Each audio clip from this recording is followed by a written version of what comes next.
اعوذ باللہ من الشیطان الرجیم بسم اللہ الرحمن الرحیم الحمد للہ والحمد حقہ کما یستحقہ حمدا کثیرا واعوذ بہ من شر نفسی ان النفس لامارۃ بالسوء الا ما رحم ربی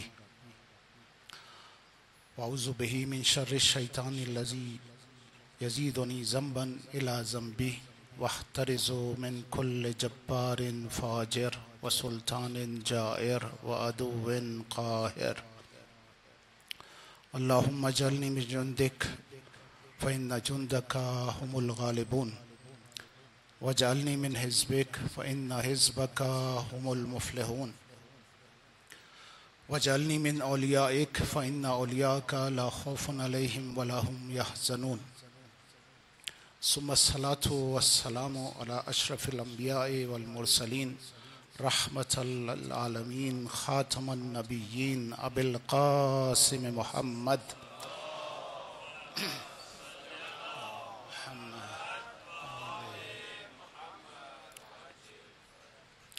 وعلى أهل بيته الطيبين الطاهرين المعصومين سيما بقية الله في الأرضين أجل الله في فرجه اما بعد فقد قال الله في كتابه المجيد ومن آياته أن خلق لكم من أنفسكم أزواجا لتسكنوا إليها وجعل بينكم مودة ورحمة إن في ذلك لآيات لقوم يتفكرون السلام عليك يا أبا عبد الله وعلى الأرواح التي حلت بفنائك عليك مني سلام الله أبدا ما بقيت وبقي الليل والنهار ولا جعله الله آخر العهد مني لزيارتكم السلام على الحسين وعلى علي بن الحسين وعلى أولاد الحسين وعلى أصحاب الحسين درود پڑھیں محمد وآلہ صلی اللہ علیہ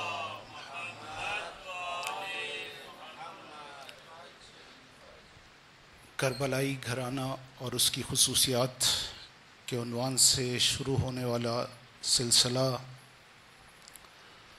اور آج اس کی 8ویں مجلس ہم نے آپ کے سامنے بیان کیا کہ ایک کربلائی گھرانہ جو ہدف اور مقصد اپنے سامنے رکھتا ہے وہ سکون ہے، اور اس سکون کے لیے کچھ خصوصیات کا ہونا ضروری ہے۔ ان خصوصیات میں ہم نے آپ کے سامنے 5 خصوصیات بیان کی: دینداری، عقل و فہم، اخلاق، حیا اور پاک دامنی اور خاندانی شرافت۔ ان خصوصیات کے بعد ہم نے جو کل سے گفتگو کا آغاز کیا ہے کہ یہ خصوصیات ہیں آپ کو ایک ازدواجی زندگی کے لیے ان خصوصیات سے مسلح ہونا ہوگا، ان کو اپنے ساتھ لینا ہوگا۔ راستہ کیا ہوگا؟ راستہ خدا نے بیان کیا وَجَعَلَ بَيْنَكُمْ مَوَدَّةً وَرَحْمَةً، راستہ مودت اور رحمت کا ہوگا۔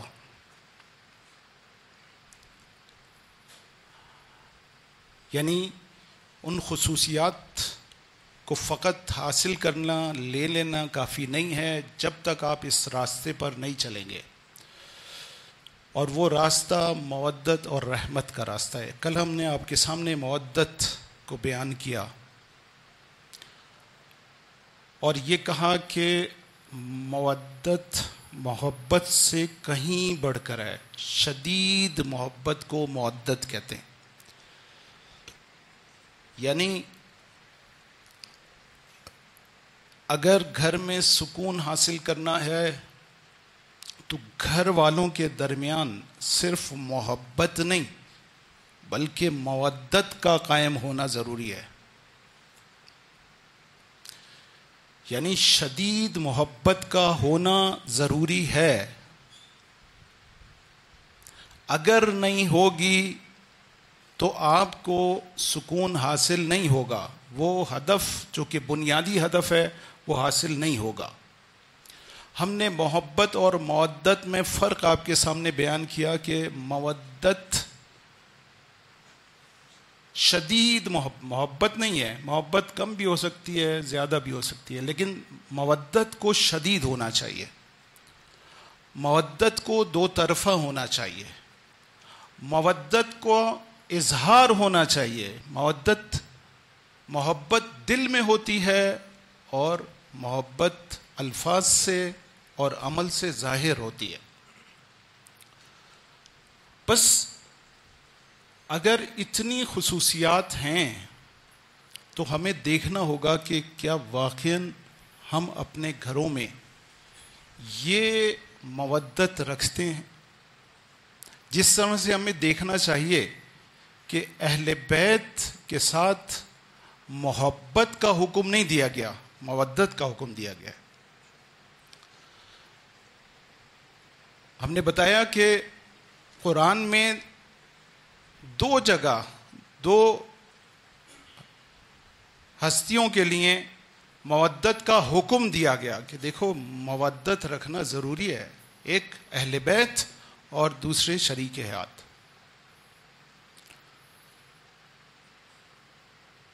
ان دونوں میں اگر مودت نہیں ہوگی اور ہم نے محبت پہ اکتفا کیا تو یہ کافی نہیں ہے. محب بہت ہو سکتے ہیں، لیکن جو مودت رکھنے والا ہے جس کو ہم شیعہ کہتے ہیں، شیعہ صرف محب نہیں ہوتا، شیعہ پیروکار ہوتا ہے. پیروی کرنے والا شیعہ کہلاتا ہے. مودت ذمہ دار قرار دیتی ہے. آپ ذمہ دار ہیں، اہل بیت کے معاملے میں بھی ذمہ دار ہیں اور گھر کے معاملے میں بھی ذمہ دار ہیں. آپ کو یہ ذمہ داری، یعنی اگر گھر کی ذمہ داری ادا کرنی ہے تو مودت کے ساتھ ادا کرنی ہوگی.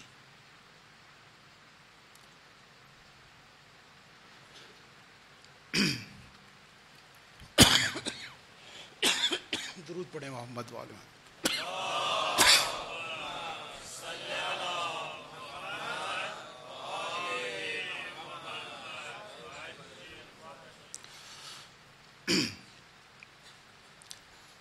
گھریلو زندگی میں بھی آپ کو ایک ذمہ دار شوہر اور ایک ذمہ دار بیوی بننا ہوگا اگر آپ سکون چاہتے ہیں تو.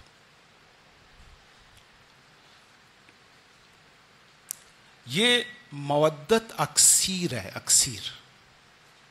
آپ کی بہت ساری گھر کی مشکلات صرف اس مودت سے دور ہو جائیں گی. مثلا ہمارے رشتوں میں ایک اہم رشتہ ساس اور بہو کا رشتہ ہے. فارسی میں ایک مثل مشہور ہے کہ از محبت خارہا گل می شود.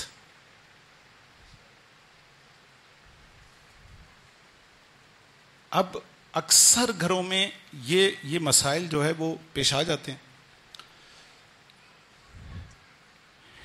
ایک بہو اپنی ساس سے بہت عاجز تھی. کسی حکیم کے پاس گئی، اتفاق سے وہ حکیم عقل مند تھا. حکیم تو تھا لیکن عقل مند بھی تھا. کہنے لگی کہ مجھے کوئی ایسا زہر دو جو میں اپنی ساس کے کھانے میں ملاؤں اور آہستہ آہستہ وہ میری جان چھوٹے. حکیم نے کہا صحیح ہے میں دیتا ہوں. اس نے اس کو جس طرح سے حکیم پڑیا باندھ کے دیتے ہیں اس نے پڑیا باندھ کے دی لیکن اس نے کہا اس کی ایک شرط ہے. کہنے لگی کیا؟ شرط یہ ہے کہ جب سے تم اس کو دینا شروع کرو اس وقت سے ساس سے بہت زیادہ محبت کرنا اور بہت زیادہ اس کا احترام کرنا. کہتی ہے صحیح مشکل کام تو ہے لیکن کر لوں گی. اگر بہویں ساس کو اپنی ماں سمجھیں تو یہ مشکل کام نہیں ہے، اور اگر ساس بہو کو اپنی بیٹی سمجھے تو یہ کوئی مشکل کام نہیں ہے، بہت آسان ہے. میں نے دیکھا ہے بہت سارے گھروں میں نے دیکھا ہے کہ جہاں پر ساس نے اس کو اپنی بیٹی کے طور پر قبول کیا ہے، بہت اچھا ماحول ہے، بہت اچھا ماحول ہے. خیر یہ چلی جاتی ہے اور اس اپنے تئیں اس زہر کو کھانے میں ملا کے اور ساتھ ہی اس کا بڑا احترام کرنا شروع کر دیتی ہے. جب یہ احترام نظر آتا ہے تو آہستہ آہستہ آہستہ ساس کا رویہ بھی تبدیل ہو جاتا ہے. کچھ عرصے بعد بہو کو محسوس ہوتا ہے کہ یہ وہ ساس نہیں ہے جو پہلے تھی. ساس نے بھی محبت اور شفقت کا مظاہرہ شروع کر دیا. اب اس نے کہا کہ یہ تو اتنی اچھی ساس ہے، محبت کر رہی ہے مجھ سے، میرا خیال رکھ رہی ہے، میرے بچوں کا خیال رکھ رہی ہے، اگر یہ چلی گئی تو پھر تو میرے لیے مشکل ہو جائے گی. فوراً حکیم کے پاس آتی ہے، کہتی ہے کہ کوئی یہ تو میں نے اتنا زہر دے دیا، اب تک تو پتہ نہیں کہاں بیچاری پہنچ گئی ہوگی، اس کا کوئی توڑ بھی دو تاکہ میں وہ کھلانا شروع کروں اور یہ واپس آ جائے.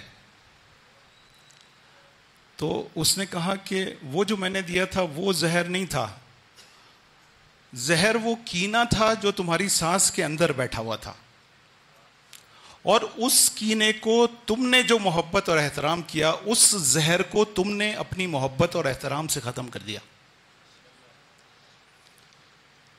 تو یہ جو مودت، شدید مودت کی بات ہوئی ہے، شدید محبت کی بات ہوئی ہے، یہ اکثیر ہے.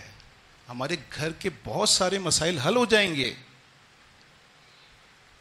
عزیزو، میں نے پہلے دن کہا تھا یہ دین ہمیں مسائل و مشکلات سے نکالنے کے لیے آیا ہے.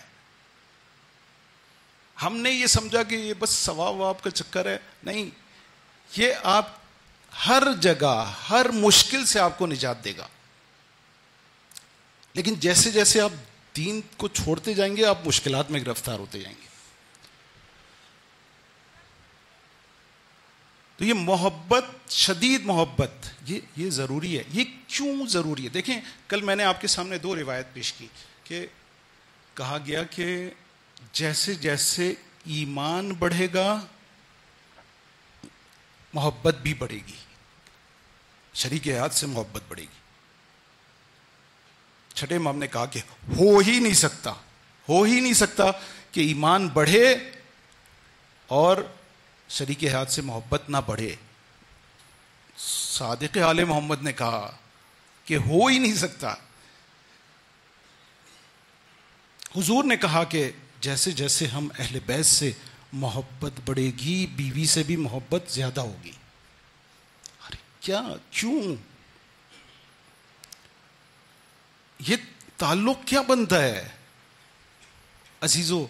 تعلق وہ دعا جو کہ میں نے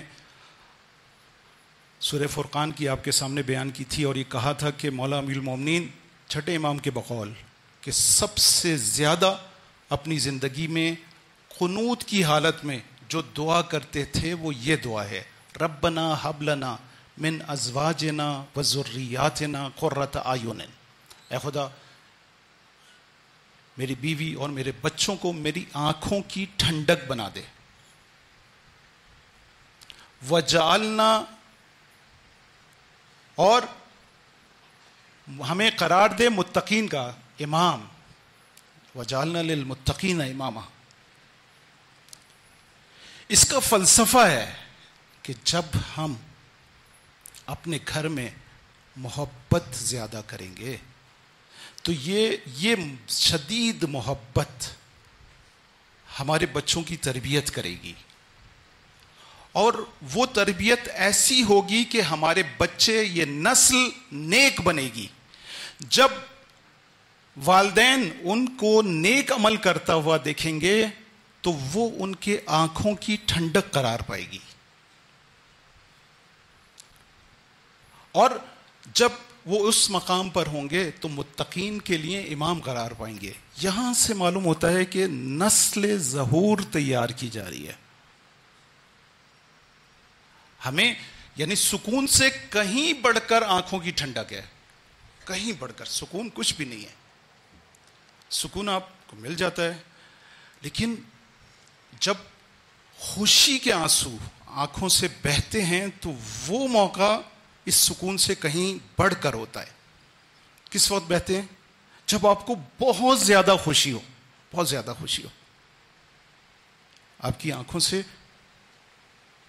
آنسو نکلتے ہیں، خوشی کے آنسو جس کو کہتے ہیں۔ یہ ہے قرۃ عین۔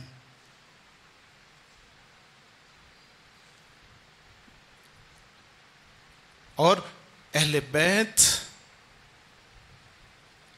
کی اولاد قرۃ عین تھی۔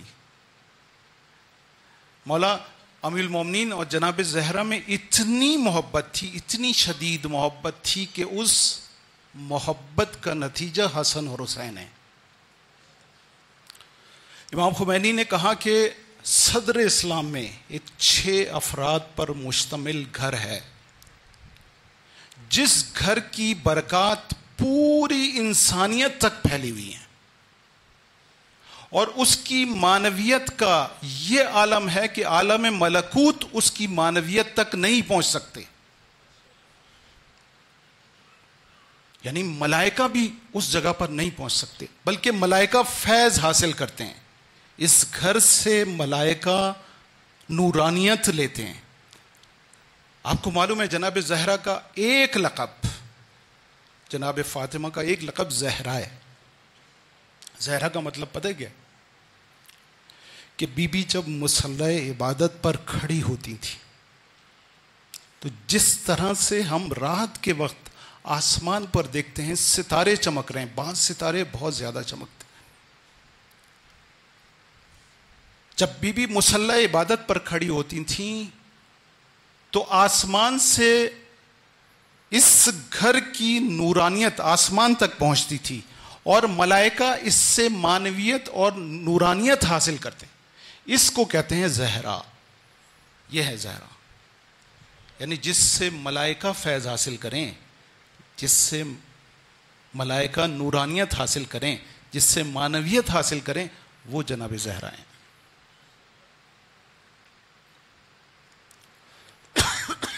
انہوں نے بتایا، مولا امیر المومنین نے اور جناب زہرا نے ہمارے لیے عملی نمونہ پیش کیا کہ کس طرح سے گھر میں زندگی گزاریں، کس طرح سے بچوں کی تربیت کریں۔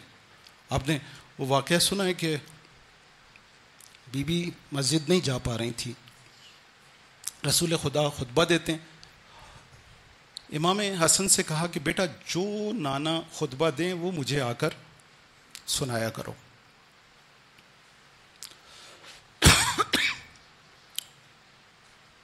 روزانہ امام حسن آتے، جیسے ہی خطبہ نانا کا تمام ہوتا فوراً آتے، اور اسی طرح سے جس طرح سے نانا خطبہ دے رہے ہوتے اسی طرح سے بی بی آپ کو اوپر بٹھاتی اور وہ خطبہ دیتے تھے۔ امیر المومنین تشریف لاتے تو اس سے پہلے کہ امیر المومنین بتاتے کہ آج رسول خدا نے یہ کہا ہے، جناب زہرا امیر المومنین کو بتاتے۔ فاطمہ تمہیں کیسے پتا چلا؟ تم تو مسجد نہیں گئی تھی۔ کہا کہ میرے بیٹے حسن نے مجھے پورا خطبہ سنایا۔ ایک دن امیر المومنین آگے کہ میں بھی اپنے بیٹے کا خطبہ سنوں، چھپ گئے پردے کے پیچھے۔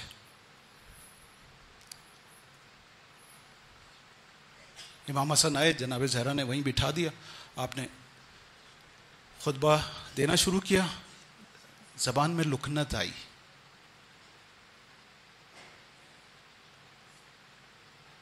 کہا کہ لگتا ہے کہ بابا ہیں گھر پہ۔ کہا کہ تمہیں کیسے پتہ چلا؟ کہا کہ میری زبان میں لکنت آ رہی ہے، اس کا مطلب یہ ہے کہ بابا دیکھیں، ادب دیکھیں، باپ کا احترام دیکھیں.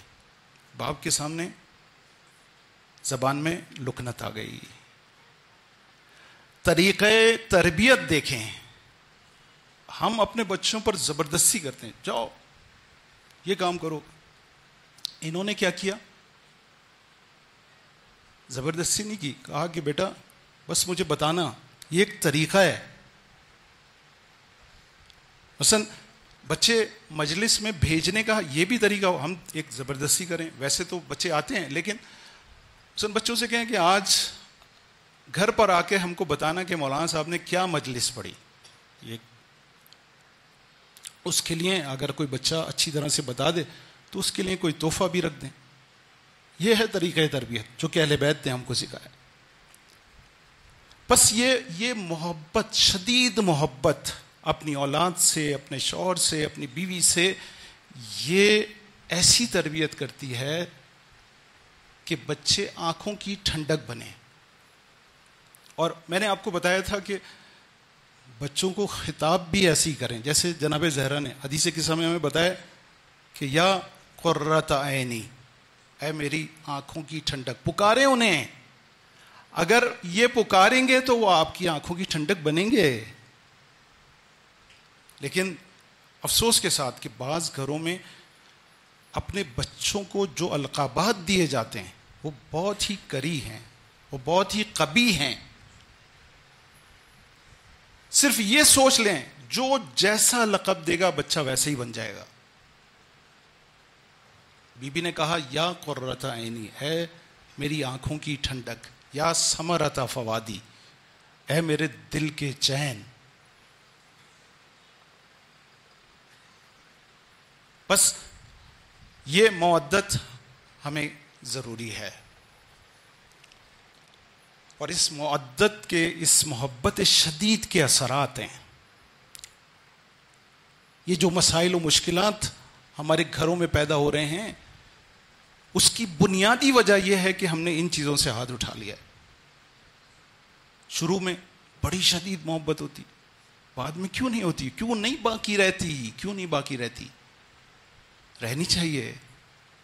اگر واقعاً اچھی اولاد چاہتے ہیں، اگر واقعاً مؤدب اولاد چاہتے ہیں، فرما بردار اولاد چاہتے ہیں، تو اپنی محبت کو روز بروز بڑھائیے. وجوہات تلاش کیجئے کیوں محبت کم ہو رہی ہے. جیسے ہی کم ہونے لگے فوراً دیکھیں وجہ کیا ہے. میں نے آپ سے کہا تھا کہ دو چیزوں کا اگر خیال کریں، ایک یہ محبت خدا کے لیے ہونی چاہیے، اور دوسرے پاک دامنی، مرد بھی عورت بھی.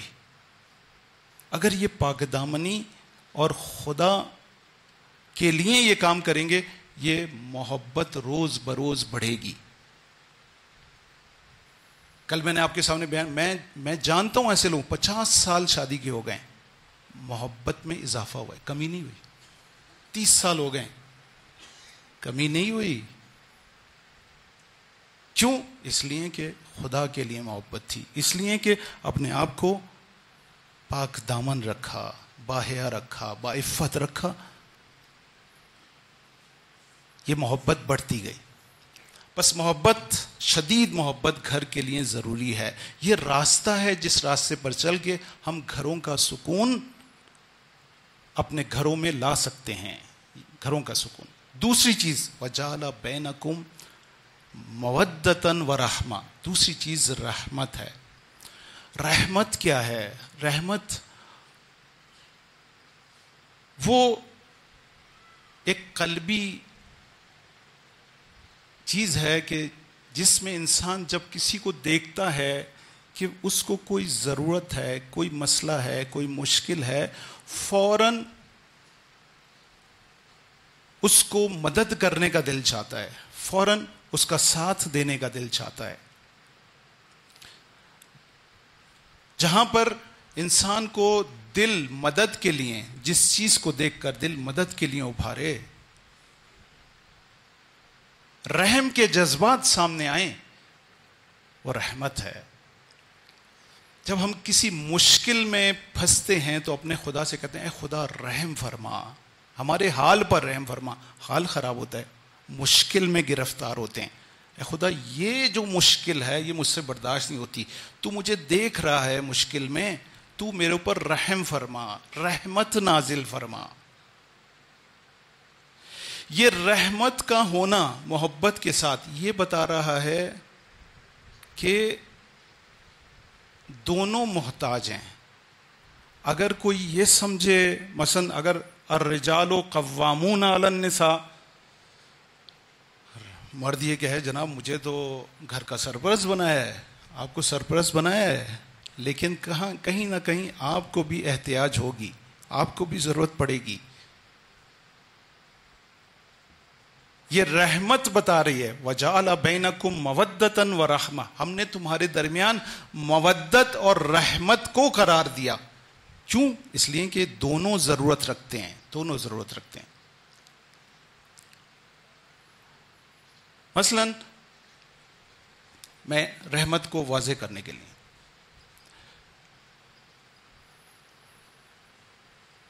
کسی وقت کوئی شوہر جو ہے وہ مریض ہو جاتا ہے, شدید مریض ہوتا ہے, اس کو ضرورت ہے کسی تیماردار کی, آئے دن بیماریاں چلتی ہیں, بخار سے لے کر اور کوئی موذی مرض تک انسان کو ہوتا ہے.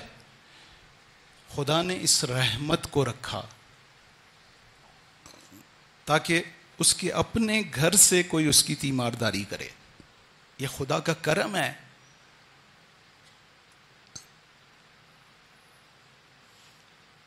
اب یہ بیماری مرض یا کوئی حادثہ, خدا نہ خاصہ ایکسیڈنٹ ہو گیا, اچھا خاصا صحیح و سالم انسان جوان,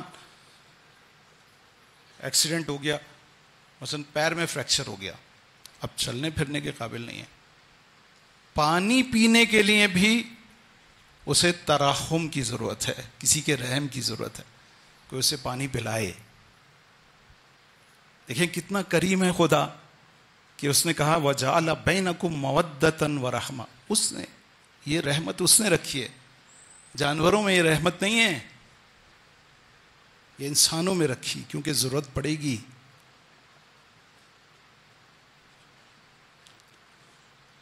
اسی طرح سے ایک اور رحمت کی جگہ ہے, اور وہ کیا کہ انسان میں کوئی خامی موجود ہے,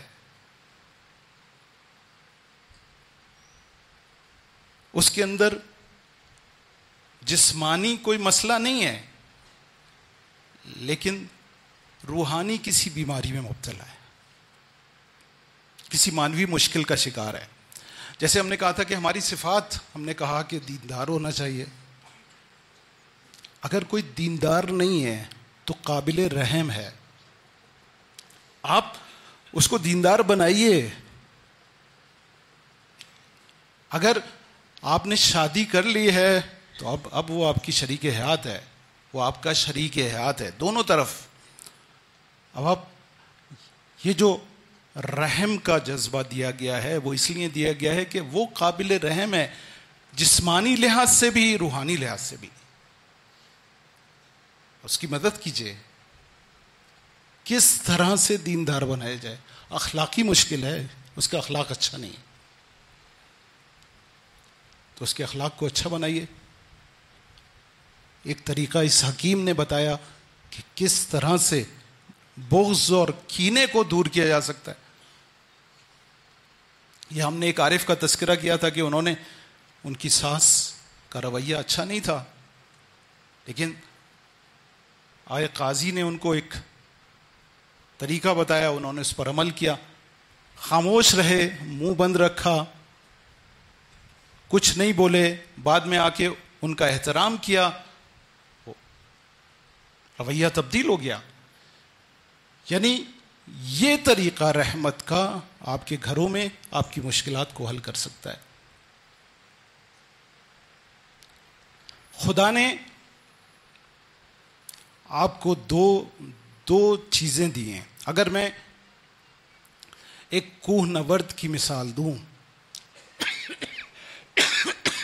کہ ایک کوہ نورد کو اس کا ٹارگٹ چوٹی ہے, اس کو اوپر چڑھنا ہے.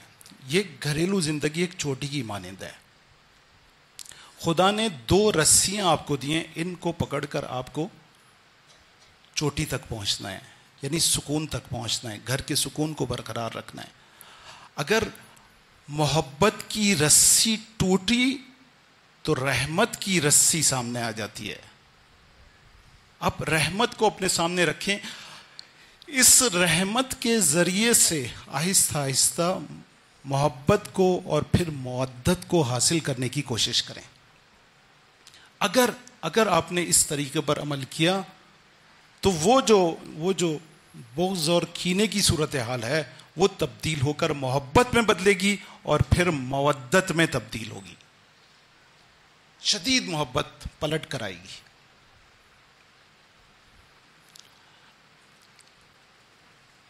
عزیزو، میں پھر تاکید کر رہا ہوں کہ یہ باتیں چھوٹی باتیں نہیں ہیں. ان ایام میں فرش عزا پر بیٹھ کر اپنی مشکلات کو حل کریں. ہم نے یہیں سے اپنی بات شروع کی تھی کہ یہاں پر سب چیز ہر اپنی دعا کریں، لیکن اپنے گھریلو سکون کی دعا سب سے زیادہ کریں. دعا بھی کریں اور پھر دوا بھی کریں. دوا ہم نے آپ کے سامنے بیان کی اب تک. عزیزو، یہ اہل بیت کی بات نہیں. آج کے دور میں ہمیں بہت ساری مثالیں ایسے ملتی ہیں کہ جہاں پر گھروں میں عجیب تربیت ہوئی ہے. شہید مصطفیٰ چمران کا آپ نے نام سنا ہے، بہت بڑا نام ہے.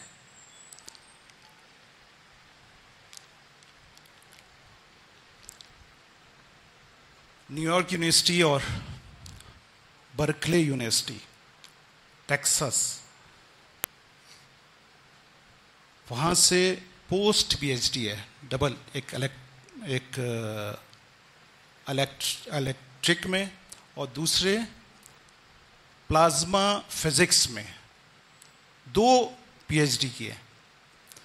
جب جا رہے تھے امریکہ جا رہے تھے، بہترین والدین، بہترین بچہ تربیت کیا تھا. 1959 میں وہ امریکہ جا رہے تھے. جاتے ہوئے ماں نے ایک جملہ کہا کہ بیٹا جا تو رہے ہو لیکن کوشش کرنا کہ کوئی گناہ نہ کرو. چلے گئے. 21 سال کے بعد واپس آئے. اس کے بعد لبنان گئے اور واپس ماں نے پوچھا کہ بیٹا میں نے تم سے ایک نصیحت کی تھی. ماں نے کہا، اور شہید نے کہا کہ ماں آپ نے کہا تھا کہ گناہ نہ کرنا. میں نے فکر گناہ بھی نہیں کی، گناہ کی فکر بھی نہیں کی. اس کو خدا نے مصطفیٰ چمران بنایا. آج یہ جو لبنان میں جو بھی تبدیلی ہے وہ شہید مصطفیٰ چمران کی وجہ سے. آج حزب اللہ اگر حزب اللہ ہے تو وہ شہید مصطفیٰ چمران کی وجہ سے. یہ ایسی نہیں ہے. آپ نے کتاب لبنان اگر پڑھیں آپ تو آپ کو اندازہ ہوگا کہ یعنی جو بنیاد رکھی وہ شہید مصطفیٰ چمران نے رکھی. خدا نے اتنی توفیق دی.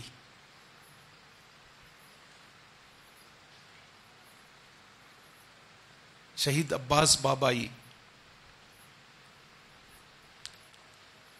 یورپ جاتے ہیں پائلٹ کی ٹریننگ لینے کے لیے، 2 سال کی. جب اس ہاسٹل میں پہنچتے ہیں تو ایک 30 میٹر کا کمرہ ہے اور اس میں ایک امریکی نوجوان ساتھ ہے. جیسے ہی کمرے میں داخل ہوتے ہیں دیکھتے ہیں کہ وہ فوش تصویریں لگی ہوئی.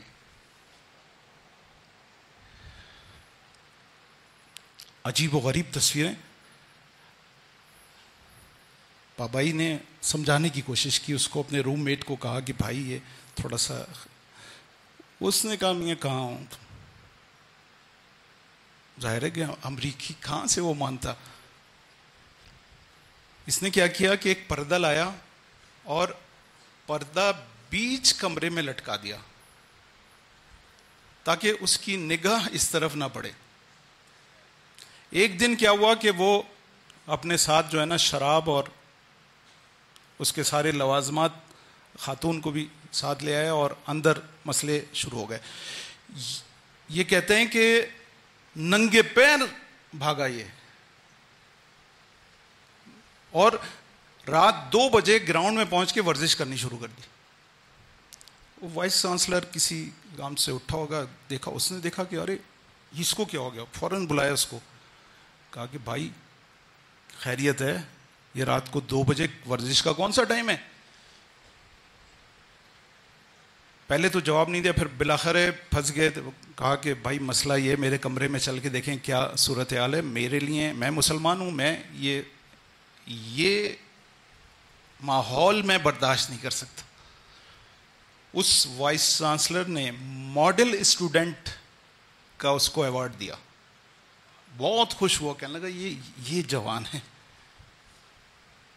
جب 2 سال میں 2 ہفتے رہ گئے تھے تو وہ جو کلاس, وہ روم میٹ جو تھا وہ بالکل چینج ہو گیا.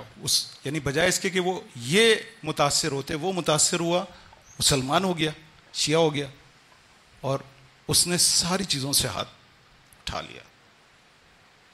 یہ تربیت ہے والدین کی. شہید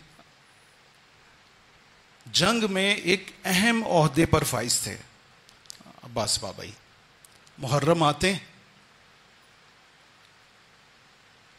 اپنے اوپر جتنے بھی ان کے کمانڈرز ہیں سب سے, لیکن جنگ کی صورتحال یہ ہے کوئی ان کو اجازت نہیں دیتا. محرم میں 10 دن وہ چاہتے ہیں کہ عزاداری کریں.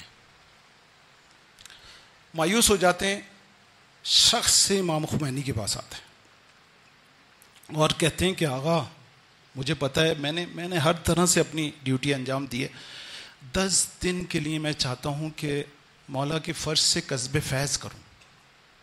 تو انہوں نے پوچھا تم کیا کرنا چاہتے ہو؟ کہتے میں جو ہے وہ چائے خانے میں میری ذمہ داری ہوتی ہے, میں چائے بناتا ہوں اور عزاداروں کے برتن دھوتا ہوں, یہ کام کرتا ہوں. تو امام خمینی نے کہا ایک شرط پہ تمہیں اجازت ملے گی. کیا؟ کہ اس ثواب میں اگر مجھے بھی شامل کرو گے تو پھر اجازت ملے گی. یہ فرش اعضا کا اتنا مقام ہے.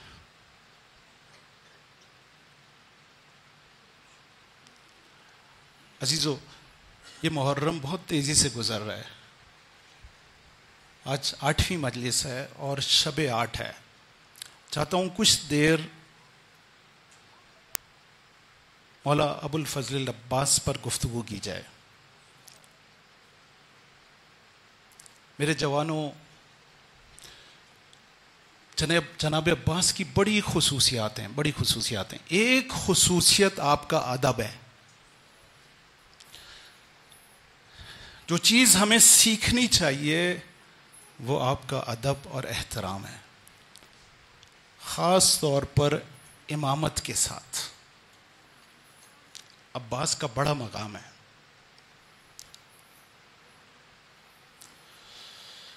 سولہ سال مولا امیر المومنین کے ساتھ رہیں, 10 سال مولا امام حسن کے ساتھ, 10 سال مولا امام حسین کے ساتھ.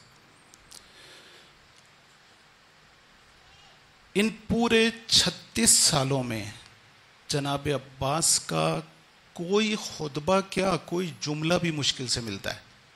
کوئی جملہ, جیسے جب تک رسول خدا حیات تھے, یہ بالکل تحقیق کے ساتھ میں آپ سے کہہ رہا ہوں, جب تک وہ حیات تھے مولا امیر المومنین کا کوئی خطبہ, کوئی جملہ آپ کو نہیں ملے گا. یہ ادب ہے. جناب عباس زبان نہیں کھولتے تھے. آپ نے تاریخ میں پڑھیں, آپ مولا نے مدینہ سے جب سے ارادہ کیا اور کربلا تک سب نے کہا, یہاں تک کہ بھائی محمد حنفیہ نے بھی کہا, بہنوئی عبداللہ ابن جعفر طیار نے بھی, ان کی بھی آپ کو بہت ساری چیزیں تاریخ میں ملیں گی کہ انہوں نے مولا سے کہا کہ مولا کوفے والوں پر بھروسہ نہ کریں. یہ محمد حنفیہ کی ایک پوری گفتگو ہے تاریخ میں کہ کہا کہ مولا نہ جائیں. لیکن پوری تاریخ میں جناب عباس کا ایک جملہ نہیں ملتا کہ مولا حسین سے کہا ہو کہ مولا کوفے کی طرف نہ جائیں، مولا یہ کام کریں، مولا یہ کام نہ کریں. ایک جملہ نہیں ملتا. یہ ادب.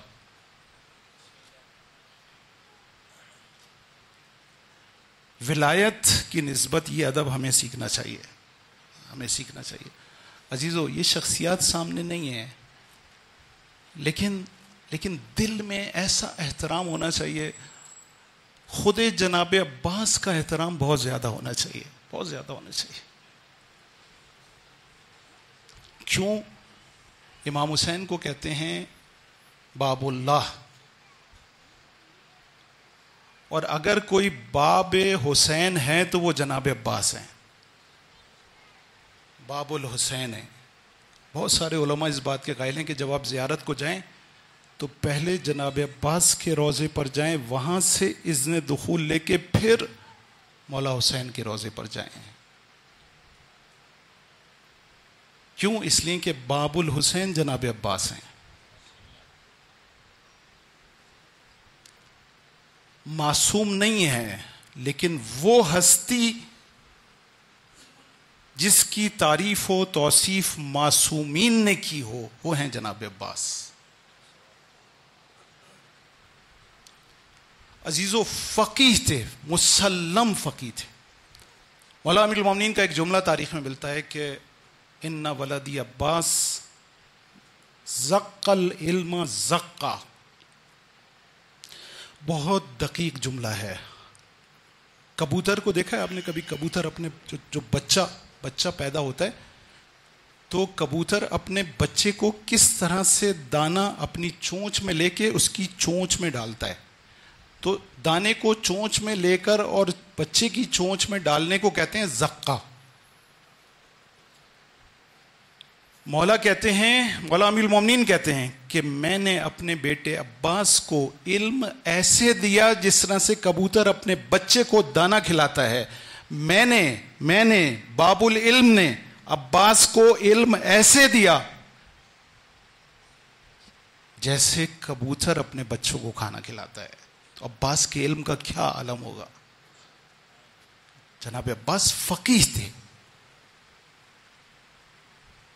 وہ پوری دنیا حسین پر فدا ہے. شب عاشور مولا کا ایک جملہ ہے، بنفسی انت یا اخی، اے میرے بھائی عباس، حسین تم پر قربان. جس پر حسین قربان ہو اس کا مقام کتنا ہوگا.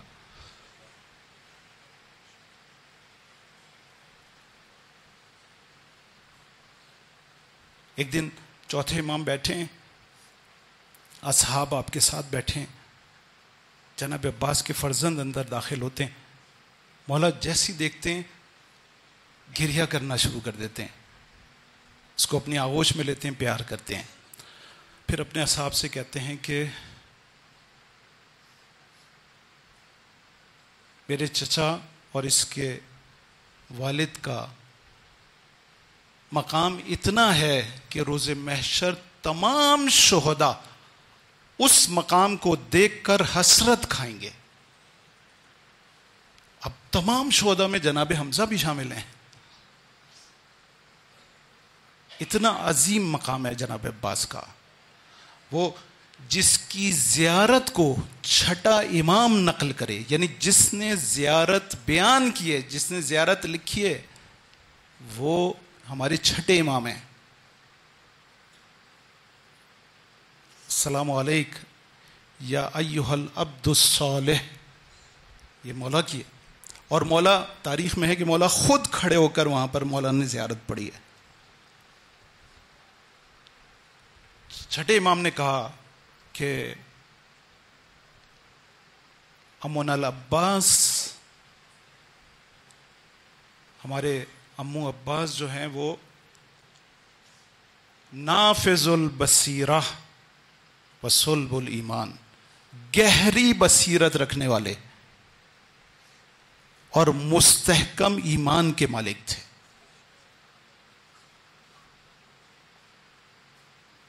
اگر معصومین ایک ذات کے بارے میں اس طرح کے الفاظ کہیں، اگر سید الشہداء یہ کہے کہ میں قربان، تو اس ذات کا کیا عالم ہوگا؟ بس عزیزو، آج جناب عباس کی مصیبت کی شب ہے. جس نے جناب عباس کا احترام کیا ہے، ادب کیا ہے، بہت کچھ ملا ہے، بہت کچھ ملا ہے.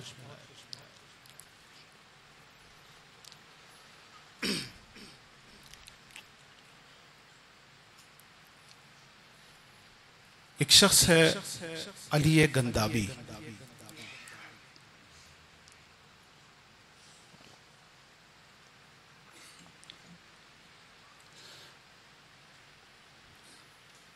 گنداب کا رہنے والا ہے اور گنداب شہر کا بہت بڑا بدماش تھا کسی زمانے میں.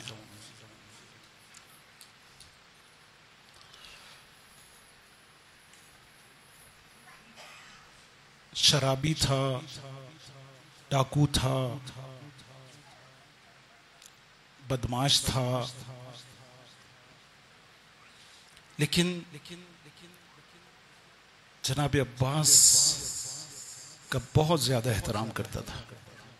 ایک دن پہلی محرم کو ایک شیخ حسن نامی عالم دین گاؤں جاتے ہیں، دیر ہو جاتی ہے، رات کو جب واپس آتے ہیں تو اندھیرا چھا جاتا ہے.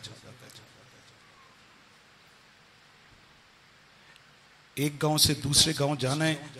گاؤں کے دروازے پر علی گندابی شراب کی حالت میں مست، ہاتھ میں چاقو، شیخ حسن کو دیکھتا ہے اور کہتا ہے کہ شیخ کہاں سے آ رہے ہو؟ کہتے ہیں روزہ مجلس پڑھ کے آ رہا ہوں. کہتے ہیں کیا تم مولویوں نے مجلس لگائی ہوئی ہے، صبح مجلس، شام مجلس، شراب کی حالت میں؟ تو شیخ حسن کہتے ہیں کہ علی، آج پہلی محرم کی شب ہے، ایام ازاں شروع ہو چکے ہیں. جیسے ہی یہ سنتا ہے کہ پہلی محرم پریشان ہو جاتا ہے اور اپنے سر پہ زور سے تھپڑ مارتا ہے. کہتا ہے علی تجھے کیا ہو گیا ہے؟ آج مولا کے ایام شروع ہو گئے اور تو نے شراب پی؟ فوراً ہوش میں آتا ہے اور شیخ حسن سے کہتا ہے کہ یہیں اسی وقت میرے سامنے مصیبت پڑھو، اور مصیبت بھی مولا ابو الفضل العباس کی پڑھنا. وہ بہانہ بناتے ہیں کہ شیخ کہتے ہیں کہ علی گندابی، میں یہاں پر کوئی چیز نہیں ہے، ممبر نہیں ہے، میں کیسے پڑھوں گا؟ اس نے کہا کہ ممبر چاہیے. خود 4 زانو بیٹھ جاتا ہے کہ میں تیرا ممبر، تو مولا ابو الفضل عباس کی مصیبت پڑھ.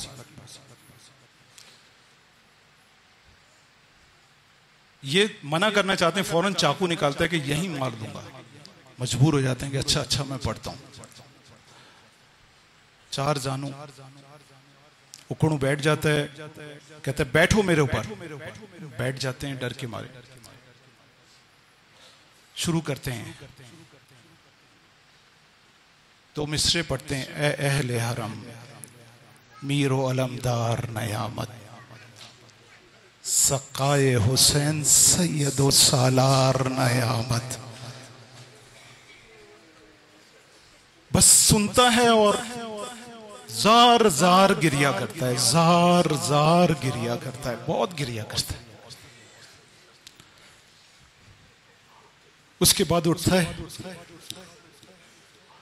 اور کہتا ہے شیخ حسن، نجف کی طرف رخ کرو اور مولا امیر المومنین سے کہو کہ آج کے بعد علی گندابی نے سب کچھ چھوڑ دیا. آج کے بعد علی گندابی وہ علی گندابی نہیں رہا. گھر آتا ہے اور بیوی سے کہتا ہے میں آج کے بعد اب کربلا جا رہا ہوں، کربلا میں رہوں گا. وہاں جا کر رہتا ہے مولا ابو الفضل عباس کے در پر. مولا کا فقیر بن کے رہتا ہے، مولا اسے انسان بنا دیتے ہیں۔ اس کے بعد نجف جاتا ہے، نجف میں مرزا شیرازی کے پیچھے نماز پڑھتا ہے۔ اس طرح سے نماز پڑھتا ہے کہ مرزا شیرازی کو عادت ہو جاتی ہے، جب تک علی گندابی نہیں آتا نماز شروع نہیں کرتے۔ ایک دن ایسا ہوتا ہے مرزا شیرازی کو اطلاع دی جاتی ہے کہ فلاں عالم دین کا انتقال ہو گیا ہے، وہیں قبر کھدواتے ہیں۔ قبر کھودی جاتی ہے، نماز مغرب ختم ہوتی ہے، اطلاع آتی ہے کہ نہیں، وہ عالم دین غلط فہمی ہوئی تھی، انتقال نہیں ہوا، وہ زندہ ہے۔ عشاء کی نماز شروع کر دیتے ہیں۔ عشاء کی نماز کے بعد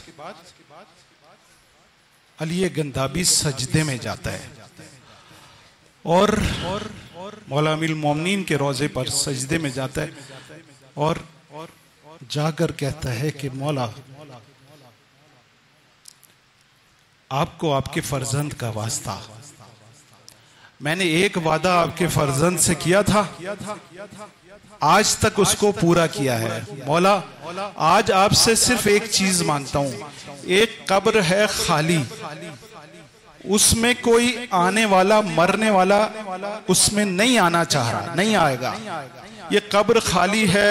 علی گندابی آپ سے صرف یہ چاہتا ہے کہ اسی وقت میری روح قبض ہو جائے اور مجھے اس قبر میں جگہ مل جائے۔ سجدے کی حالت میں اس کی روح پرواز کر جاتی ہے۔ مرزا شیرازی اٹھتے ہیں، سب اٹھتے ہیں، علی گندابی نہیں اٹھ پاتا۔ سب اٹھانا چاہتے ہیں، نہیں اٹھ پاتا۔ مرزا شیرازی کہتے ہیں کہ مرید کو مراد مل گئی ہے، اس نے جو مانگا تھا اس کو دے دیا گیا ہے، جاؤ اس کے کفن دفن کا انتظام کرو۔ میں کہوں گا مولا جس طرح سے علی گندابی کو شفا ملی ہے، آج کی شب آپ کی مصیبت کی شب ہے۔ مولا ایک نظر کرم، ایک نظر عنایت ہماری جانب بھی ہو جائے۔ عزیزو،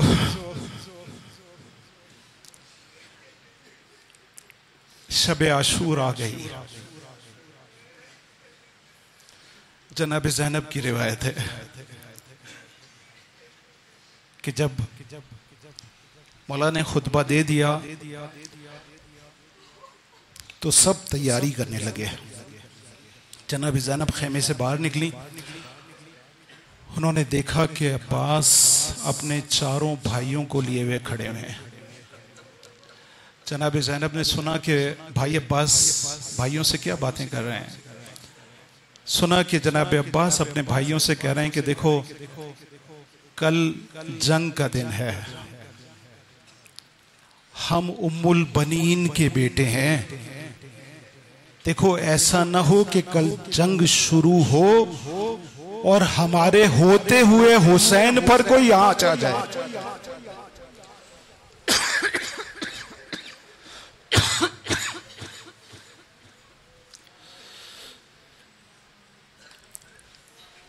عباس نے اپنے بھائیوں سے یہ وعدہ لیا کہ دیکھو کل اپنی جانیں قربان کر دیں گے لیکن حسین پر آنچ نہیں آنے دیں گے۔ جنگ شروع ہوئی، اصحاب نے قربانی دی، اس کے بعد عباس نے اپنے چاروں بھائیوں کو جنگ پر بھیجا۔ مولا کے پاس آئے خود، مولا نے کہا نہیں عباس تم ہمارے لشکر کے علمدار ہو، تم نہیں جا سکتے۔ مولا نے نہیں بھیجا، مولا نے ایک بھائی کو بھیجا، دوسرے بھائی کو بھیجا، تیسرے بھائی کو بھیجا، چوتھے، چاروں کے جنازے خود اٹھا کے لائے۔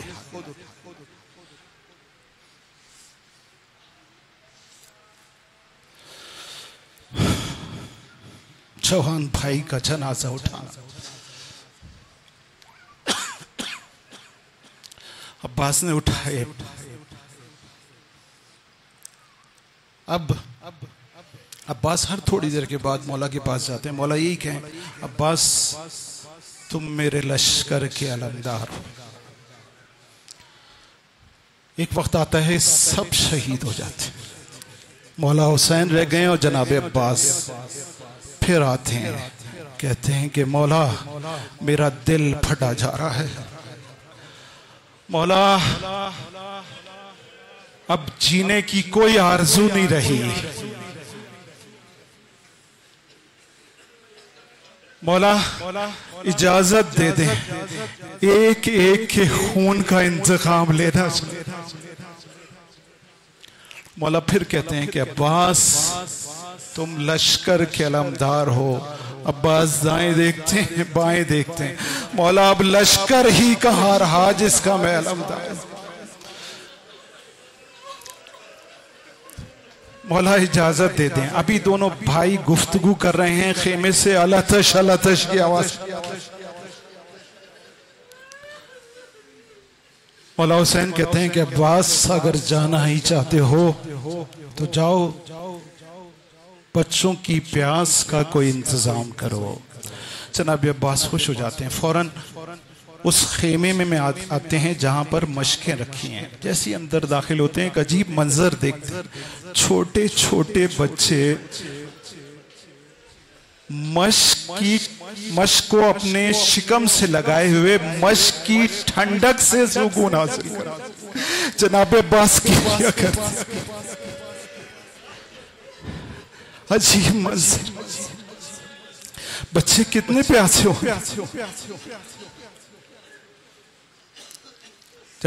جناب عباس بچوں سے کہتے ہیں بچوں صبر کرو. ایک بڑی مشق اٹھاتے ہیں کہتے ہیں میں جا رہا ہوں تمہارے لیے پانی لے کر. اتنے میں جناب سکینہ اندر آتی. امو جان کہاں؟ کہتے ہیں سکینہ تمہیں پانی پینا ہے نا, پیاس لگ رہی ہے. چچا پانی لینے کے لیے فرات جا رہے ہیں. جیسی سکینہ یہ سنتی ہیں کہ چچا فرات سے پانی لے جا رہے ہیں فوراً بچوں کی طرف آتی ہیں. بچوں تھوڑی دیر صبر کرو, چچا عباس پانی لائیں گے, تم سب کو میں پانی پلاؤں.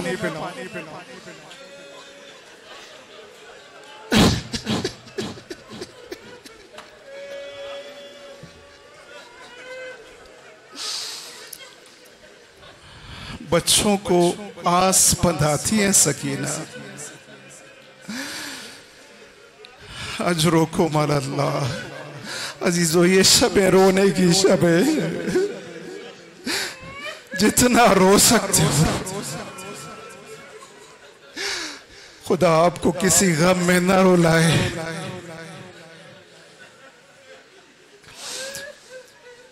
جناب عباس جاتے ہیں.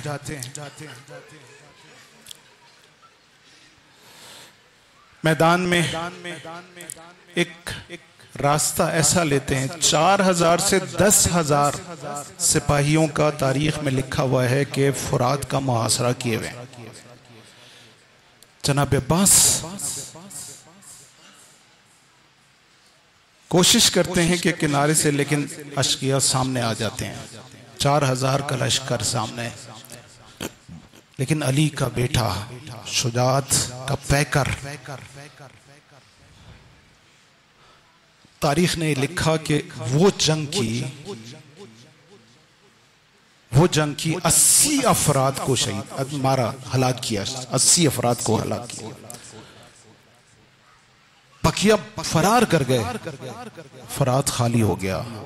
مولا نے اپنے گھوڑے کو فرات میں اتار دیا. اترے, مشق بھرنا شروع کی اور ایک چلو میں پانی لیا. بعض راویوں نے یہ لکھا ہے کہ عباس پانی پینا چاہتے تھے, لیکن عباس کے الفاظ گواہ ہیں. نفس نے عباس سے کہا عباس پانی پی لو. عباس نے نفس کو کیا کہا, یا نفسی من بعد الحسین ہونی. اے نفس, حسین کے بعد جینے کا کیا فائدہ. بعدہ لا کنتا, حسین کے بعد جینا ذلت ہے. ہاد الحسین وارد المنونی, حسین وارد جنگ ہے. تشربین بارد اور تو اے نفس تو بارد المعینی ایک گوارا ٹھنڈا پانی پینا چاہتا ہے. ما واللہ ما تاللہ فعال دینی، میرے دین نے، میرے مکتب نے مجھے یہ نہیں سکھایا کہ میرا حسین پیاسا ہو اور عباس پانی پی لے. یہ کہہ کر پانی کے چلو کو فرات کے منہ پر مارا. مشک بھری اور عباس چل دیے. پھر ایک لمبا راستہ لیا. اب عباس کا ہم و غم یہ ہے کہ مشک کو کسی طرح سے خیمے میں پہنچا. تلوار ہاتھ میں، ایک ہاتھ میں پرچم، ایک ہاتھ میں تلوار. عباس جنگ کرتے جاتے ہیں اور آگے بڑھتے جاتے ہیں. پوری فوج سامنے آ گئی. عباس کی تلوار چلتی جا رہی ہے، چلتی جا رہی ہے. ازرق شامی ایک شخص ہے، درخت کے پیچھے چھپ جاتا ہے. جیسے ہی جناب عباس اس درخت کی اوٹ سے باہر آتے ہیں، فوراً سیدھے ہاتھ پر وار کرتا ہے اور سیدھا ہاتھ منقطع کر دیتا ہے. جناب عباس پھر اشعار پڑھتے ہیں. کیا؟ واللہ ان قطعتم یمینی انی احامی ابداً عن دینی.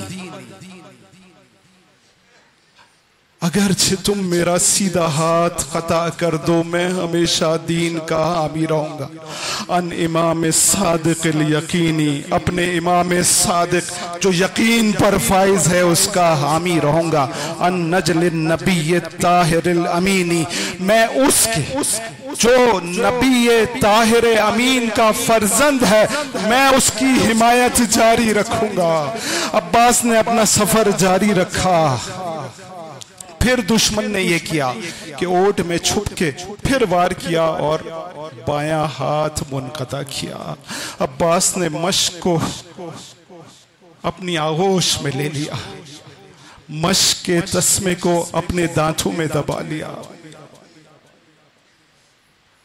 علم عباس کے گھٹنوں میں ہے اور عباس کا تیزی سے سفر جاری ہے.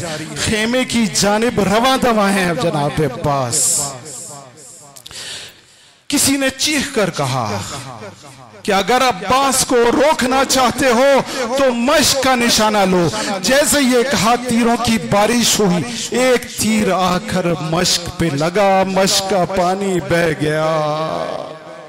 ارے مشک کا پانی کا بہنا تھا. عباس کی امید ختم ہو گئی. خیمے کی طرف جاتے جاتے جناب عباس مڑ گئے اور خیمے کے بالکل برعکس فرات کی جانب چلنا شروع کر دیا. ارے جناب عباس اب نہ ہاتھ ہے نہ تلوار ہے، جس کے ہاتھ پہ جو تھا وہ مارنا شروع کیا.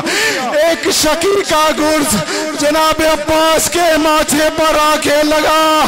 جناب عباس زمین پر آ گئے.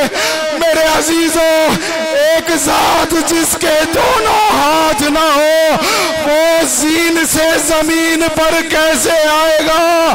ارے منہ کے بل زمین پر گرے، آواز دی علیکہ من السلام یا ابا عبداللہ.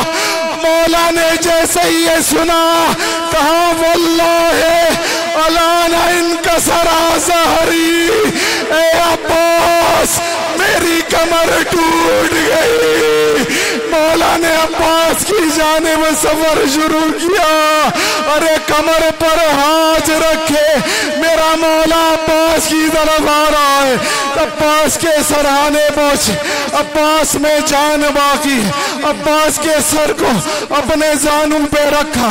کہا مولا آپ کو زحمت نہ دیتا، میرے ہاتھ ہوتے تو آپ کو زحمت نہ دیتا. مولا ایک آنکھ میں تیر ہے، ایک آنکھ میں خون ہے، خون صاف کر دیجئے. اس دنیا سے آپ کی زیارت کر کے جانا چاہتا ہوں. مولا نے خون صاف کیا، آنکھ کھولی. کہا مولا مولا میری گزارش ہے میرا لاشا خیمے نہ لے کر جائیے گا. مولا نے پوچھا کیوں؟ کہا مولا میں سکینہ سے وعدہ کر کے آیا تھا پانی لے کر آؤں گا. ارے میں سکینہ کا سامنا میں بچوں کا سامنا نہیں کر سکتا. مولا میں آپ کے لشکر کا علمدار تھا. میرا لاشا جب خیمے میں پہنچے گا تو بیویوں کی آس ٹوٹ جائے گی. ارے میرے مولا کی روح پرواز کر گئی. مولا حسین نے علم اٹھایا خیموں کی جانب چلنا شروع کیا. بچوں نے ٹیلے کے اونٹ سے دیکھا علم آ رہا ہے. سکینہ نے سارے بچوں کو جمع کیا. بچوں آؤ بچوں آؤ میرا چچا آ رہا ہے.